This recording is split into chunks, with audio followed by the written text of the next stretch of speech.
notes, that's a mobby pass. More chops than karate class. I can hear the blues when the shotty blast. The whole block blowing horns, that's that Jackson jazz. She swinging blue notes, that's a mobby pass. More chops than karate class. I can hear the blues when the shotty blast. The whole block blowing horns, that's that Jackson jazz. I told you guys, man, we coming with it, man. We nonstop. Yo, this is VI. This is really. And this is Factorz TV. We're back with the 7th episode, I believe. Yeah, man, we back at it, man. We had a lot of good feedback from last week. Excited to get started today, man. Me and my bro pulled up like a workout so we could tap in with you guys and spread the word to the community of what the word is. Talk-ish, swallow, spit. You know what I'm saying? We're going to talk about the latest and greatest. Let's kick this one off with which one? Let's get Black History Month. Yes, sir. Black History Month. We should have a year. And I was gonna say we're not gonna be held back to just 1 month. You know, this is we are everything, man. The beginning, the end, the alpha, the omega. So shout out to Black history, Black historians, inventors, the trailblazers, the pioneers, the people who weren't the pioneers. Everybody Black, just like Issa Rae said. I'm rooting for everybody Black. So shout out to us, man. What does Black History Month mean to you? It means we need more time. We need more recognition. We need reparations. We need our 40 acres and a mule. I mean, you guys want to talk about all this bad stuff that happens. All we hear about is the slavery and the fight to. No, man, there's a lot of inventors, a lot of people who made sure that the legislation was changing with riots and with protests even back then before the internet and all that. So it's just so much more than just 1 month. It just makes me think of how much more we should have and could have. So that's what it means to me, honestly. You know, that's what's up, man. That's what's up. This is something. It's not really Black history, but it's something I feel like is going to change Black history. I believe you wanted to speak on Brian Flores. Yeah, I mean, I want to talk about him when we talked about sports, but I guess we'll kick it off with that. He's a Black head coach who was just in Miami, who had a great season with the Miami Dolphins. He took a subpar team and had a winning season, and at the end of the season, he was fired. Wasn't let go, you know, wasn't just like a layoff or try to find another coach. He was an interim coach. He was literally like fired from a winning season. And mind you, I'm a Seahawk. We went 6-10. So this man got fired from his job, right? And so it comes a time where he goes to want to file a lawsuit, which has been, I think, last week. And he filed a lawsuit against the NFL and 3 different teams in the NFL, saying that they're, the system is racist and there's a lot of things that are going on within the NFL that keeps Black head coaches from having jobs. And if you're Black, you know. If you're not, you might not know. You might have heard about it and just think it's just something people talk about. But for a long time in the NFL, African Americans have been, basically kept down from even quarterback jobs. Our quarterback positions were only thought to be for white people. They used to say we didn't have the actual brain capacity to be a quarterback or be a head coach. Disrespect. So at the same time, there's a history with it, and he's just highlighting it. Do I think he's wrong? No, not at all. It's just sad the route he has to take. People forget about Colin Kaepernick so fast and what he had to do. He basically told us, hey, the NFL is trying to stop us from having a voice. They're restricting us from protesting. Basically our freedom of speech is being taken away, and basically who we are, who we're trying to help out. And everybody lied, bashed him, blackballed him out the NFL, just treated him really bad.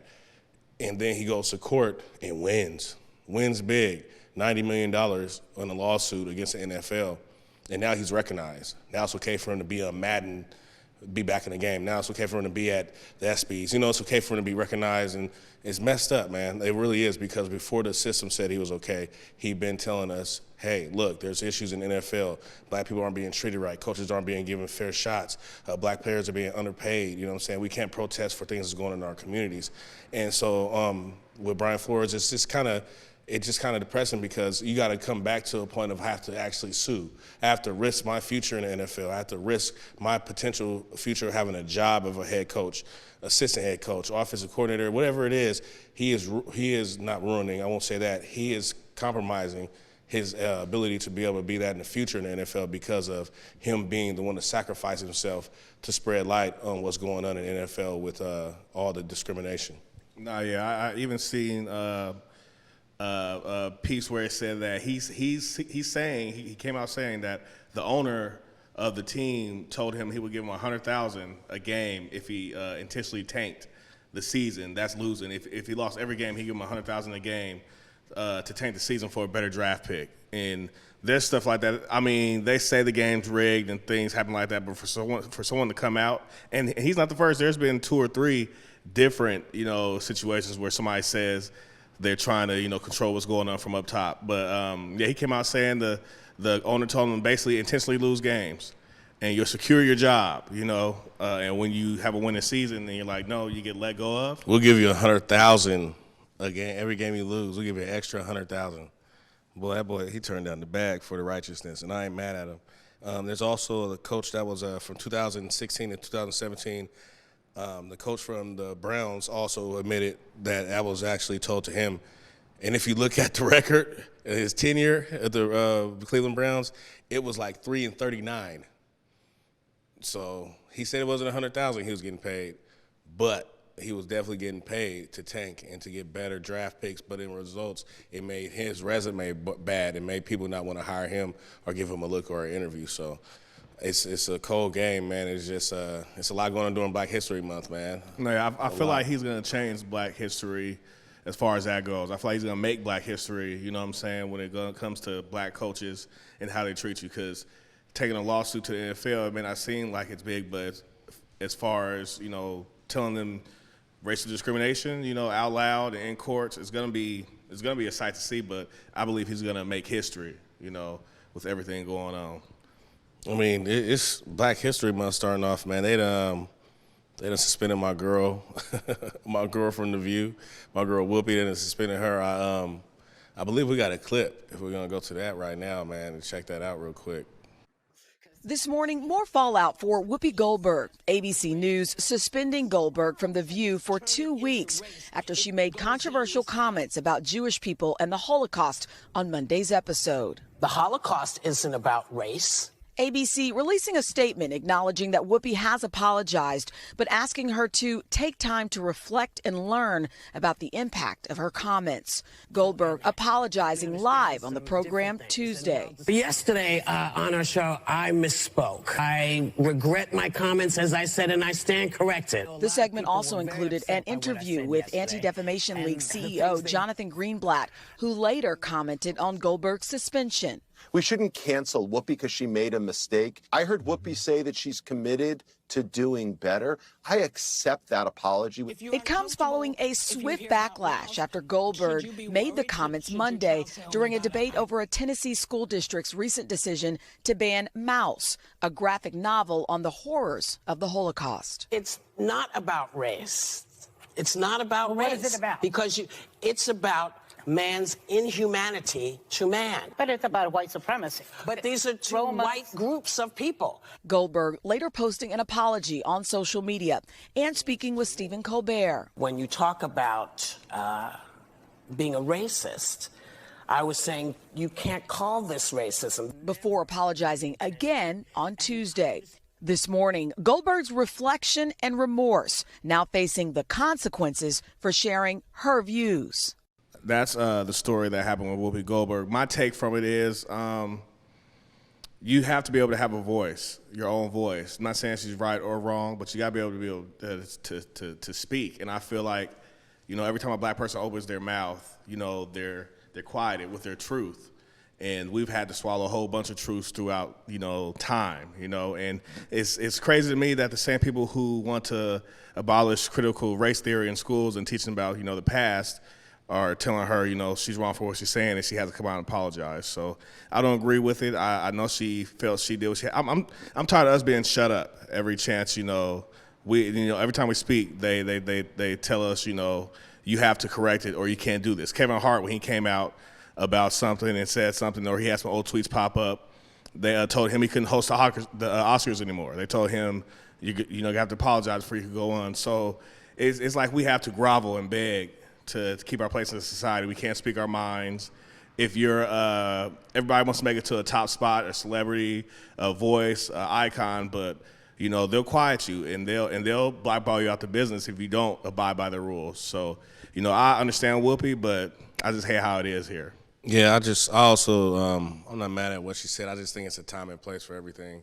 and she know that was gonna get backlash with, how the climate is in America right now and how we've always been treated as Black people when we speak our minds and we raise our voices. There's always backlash. There's always no, you're not supposed to do this, you're not supposed to say that. But I mean, she's speaking from her truth, and that's her truth. And everybody has an opinion, everybody believes in different things. So I can't take that away from her. I just know the timing might not have been right. But I know she has to make save face and have to make sure to do what her next moves are her best moves, and that she doesn't make any more mistakes on air. But I'm not mad at her for any of that. I'm pretty sure there are people who are actually, maybe descendants of people who are in the Holocaust or, Jews and stuff. I guarantee you they're not mad at her like that because they can understand, what I'm saying, what she was saying. It's just the time she was saying it. So it's just one of those, time of the cancel culture where if you don't say something one person likes, all you gotta do is submit, and they'll definitely just be on you and bring you down and have a whole bunch of people writing you and writing your company and trying to get you in trouble. So this era of time of cancel culture is crap. I hate it. I really do. But shout out Whoopi though, man. Hopefully let you come back, man. You could come in strong for Black History Month. The show's not the show without Whoopi, man. It's not the show without Whoopi. Speaking of culture, over the weekend, Rhianna and ASAP, they did a maternity release. I believe we have the image on the screen for you. They came out, they're having a baby, and the world is in shambles. There's been so many. I'm in shambles. I'm hurt. Yeah, he's in shambles. He loves him some Herb, but they're making fun of Chris Brown right now. Drake, they're saying they're in shambles, they're hurt. I think it's a beautiful thing. She's waited. She's done a lot in her career to get to this point. She became a billionaire. Oh, you're being modest now. What did you say on Facebook? What did I say? You said finally a maternity shoot with the dad. Oh, no, yeah. Can I give her kudos? I'm giving her kudos. I said, fine. I mean, maybe these women will start, because I'm tired of seeing the solo maternity shoots where, you create a baby asexually. So I'm thankful that Rihanna's put it out there that it's okay to be a family. It's okay to have your man or baby dad, St. Patrick. with you. Ghosts. She got ghost babies coming around. I'm done telling people congratulations. I am. Where's the dad at? So it is what it is. But how do you feel about Rihanna? It hurt me, man. I've always been a fan, man. I've always loved me some Riri. I don't have too many celebrity crushes, but that girl's been bad as 10 kindergarten kids for a long time. So I've always loved me some her. She did it to me, man. But I wanted her to have a healthy pregnancy and have a healthy baby. ASAP, bro, you're gonna be out of there, bro. You're not gonna last long. You're not. What kind of mess is that, man? He's out of here. What kind of player hater is that? I'm hating, bro. What? I'm not. I'm hating. Man, everyone deserves happiness. ASAP kissed my ass, man. Why? What did he do? He got my girl. You know what I'm saying? Man, he ain't do nothing. Look at me, Riri. Come home. Oh, God. Come hither. Man. Jesus. You know what I'm saying? This guy. Man, anyways, man, speaking of that, man, did we run the thing or are we going to run it back? No, it's all good. Well, we're going to run into the next topic. One, someone wrote to me. I asked for some suggestions, and it has something to do with pregnancy. So I had someone ask me, hey, you were just casually having sex with someone. What would happen, or what do you think would be right or wrong if the woman gets pregnant and she wants to keep the baby, but the father or the male doesn't? And it's a deep situational type of answer I can't give, honestly, because it's too many different ways it can happen or things can happen. It's kind of too personal for you to say, hey, this is right or this is wrong.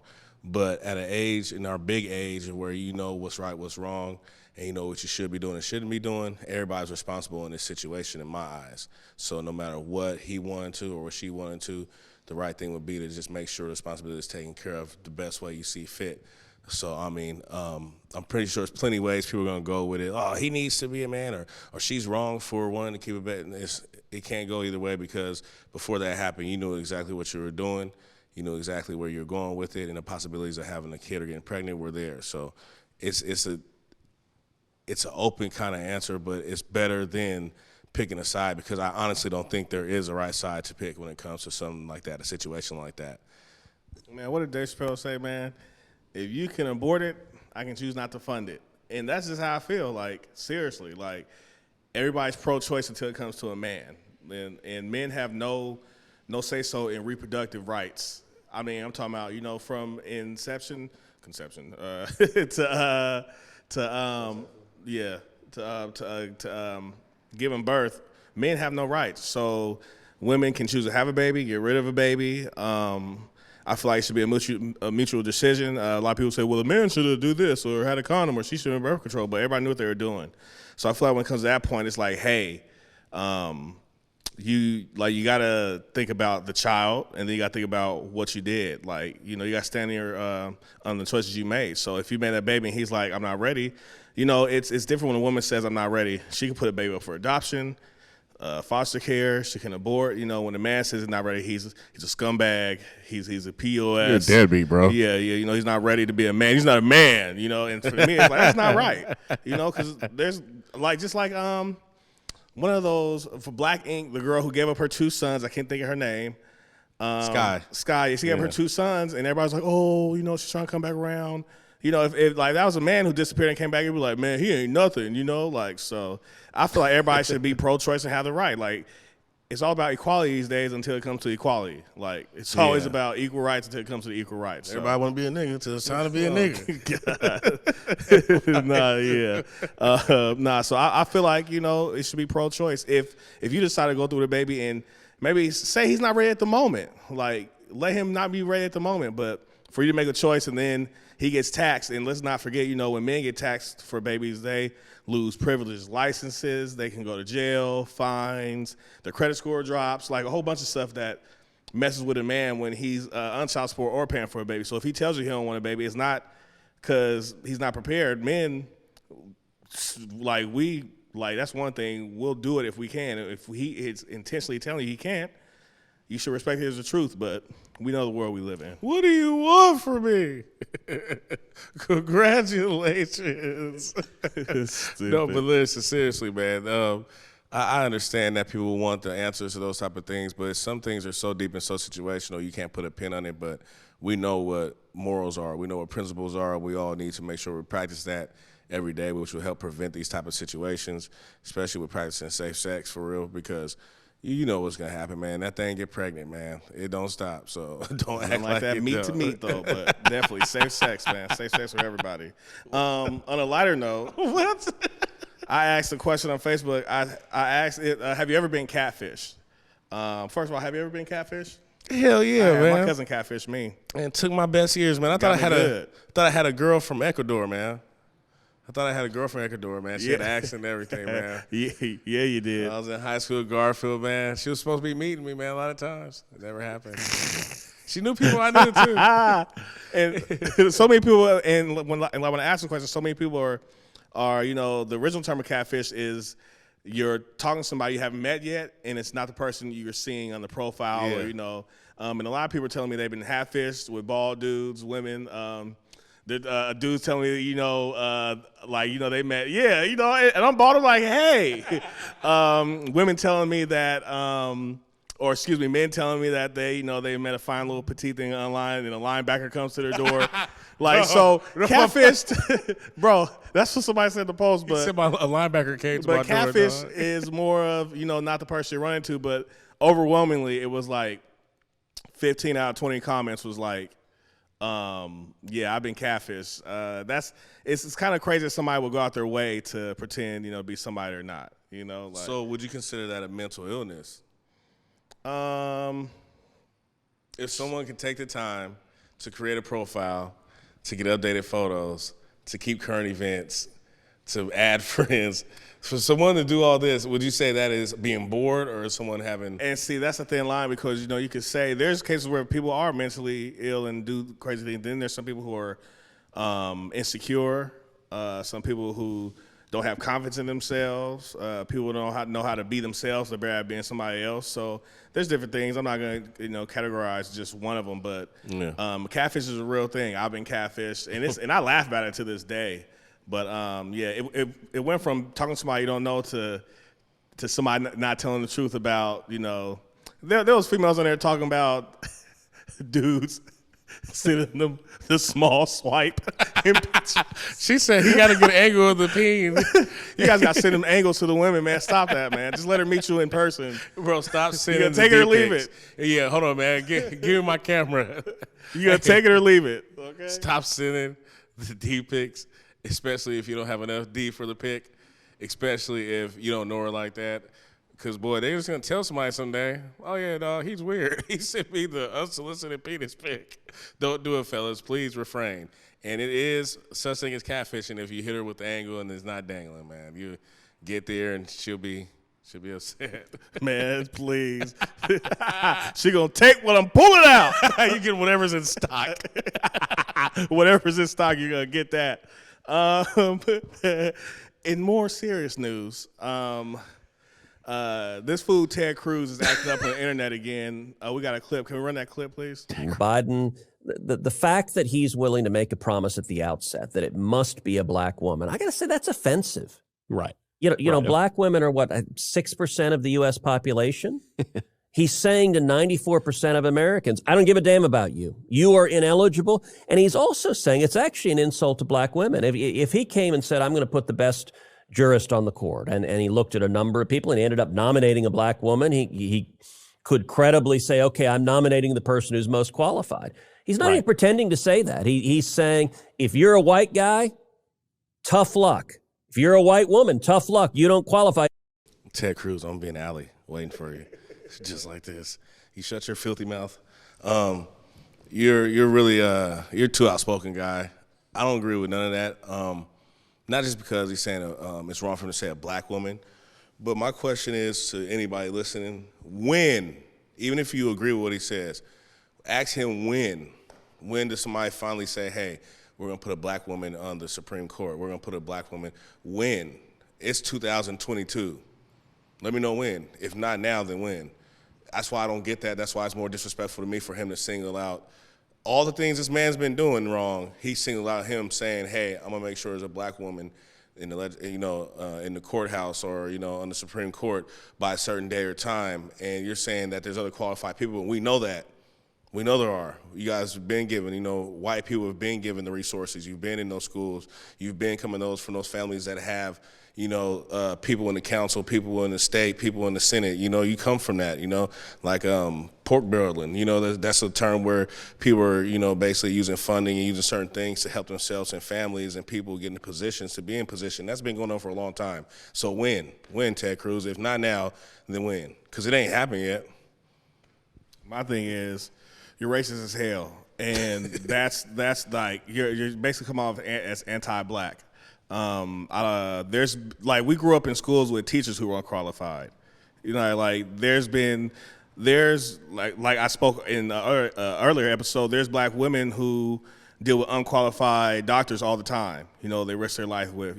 So for you to speak on that as if we've given it a shot even to have one, he's gonna nominate the first one.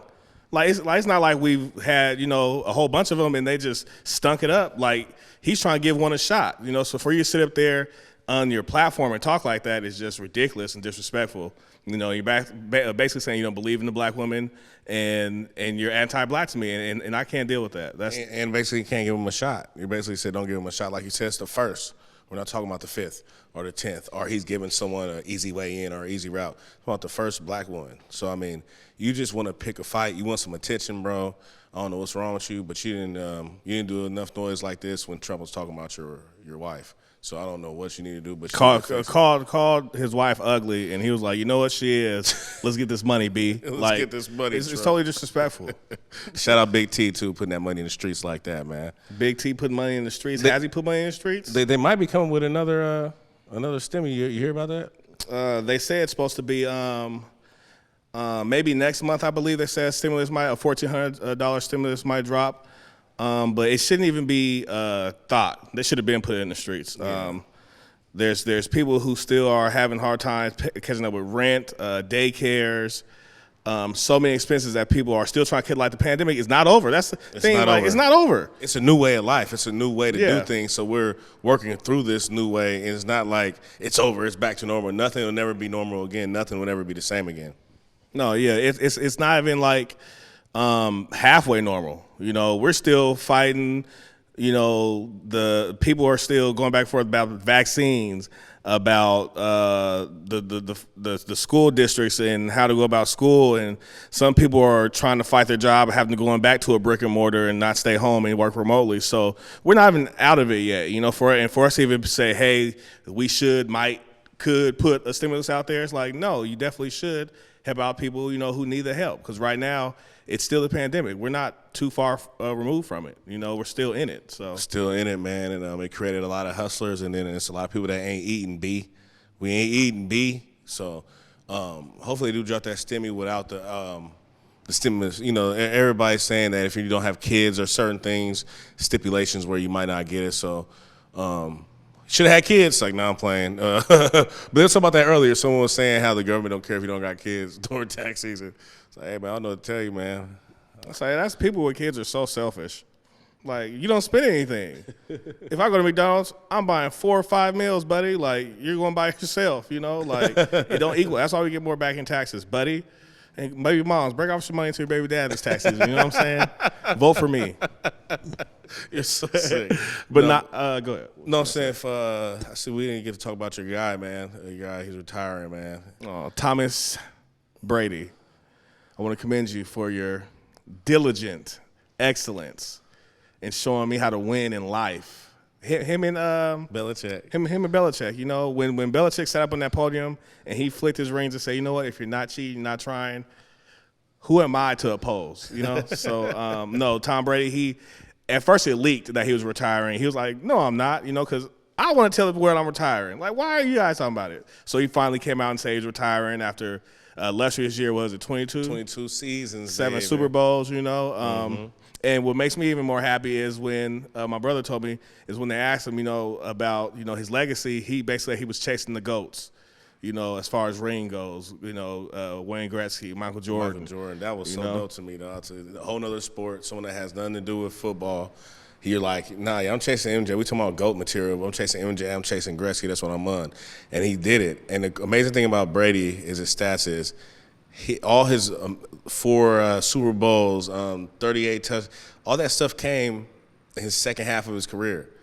Like, really getting older, he got better. Like, that's amazing. I love that because, time is everything. And when you really see that throughout his work ethic comes out and his consistency comes out, his numbers got better with time. Like, his first ones, it was like 0-2 in the playoffs, and it was like 2-0 in the Super Bowl, and then the rest of them was like 4-0 and 40-some touchdowns. He was just going crazy in the second half of his career, so that's why I take my hat off to him. I've never been a huge Tom Brady fan, but I've always been a fan of his work ethic and his excellence. You can't deny greatness. You can't say, you only say something's rigged so many times. I mean, he's rigged 7 times.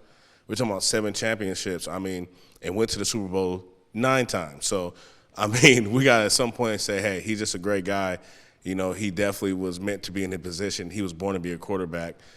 So my hat's off. I take my hat off to Tom Brady, and I send him much love, man. And, to go out like that after 22 years in football, man, at your position. And he's only a year removed from the Super Bowl, so, Yeah. He's a recent Super Bowl, champion. Yeah. And, that's big to me. And Russell Wilson could take some notes from Tom Brady. Oh, man, here we go. Yeah, he can. Because in Tom Brady's, basically his farewell speech or him addressing his retirement on his Instagram, he spoke about football being an all-in sport.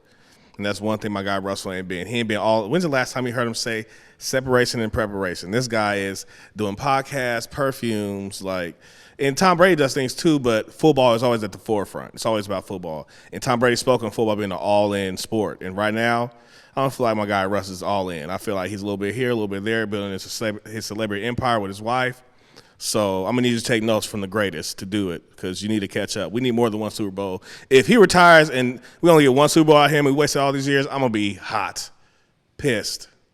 Well, I'm thankful for the one we got because, man, we've been 2012-13 was a long time ago, baby. It's 10 years later. We've been taking advantage of it, but I hear you. I really do. I do. That's it, man. So that's it for today? That's it for today, man. Man, listen, man, before we get out of here, though, I would like to say thank you for everybody who's supporting, everybody who's sharing and retweeting and we got a lot of shares. We got a whole bunch of shares from this past show, and we want to say thank you very much because it means the world for you not to just tune in, but to spread the love and let everybody know what me and my bro are doing, what we're working on. Shout out Converge Media, man. Remember, if you have any products or services, anything you want us to advertise, tap in, man, because it's for us, by us, like FUBU. Man, it's Black History Month, man, so every day find out a fact if you can. You know what I'm saying? A Black History fact, one I'll leave you with is the founder of the Central District, William Gross, one black man to set the first black millionaire in Seattle. He bought the CD as a ranch, so he ran it as a ranch, and as about the mid 1800s, it became the middle class for black people. So shout out William Gross, man. You know, you gotta learn, you know, where you come from to know where you're going. So you guys, every day of the month, try to find out a tip or something that you can enlighten yourself with and spread love to everybody else. Let them know that we are black, we're powerful, and we're the creators, man. We've done a lot, man, and they ain't gonna recognize us, so we have to recognize ourselves. So go look up William Gross, man. He's really your big homie if you're from Seattle. Know that. All right, man. This is another episode of Factorz TV. I'm VI. And I'm really. We'll check you guys next week. All right. When the blue notes, that's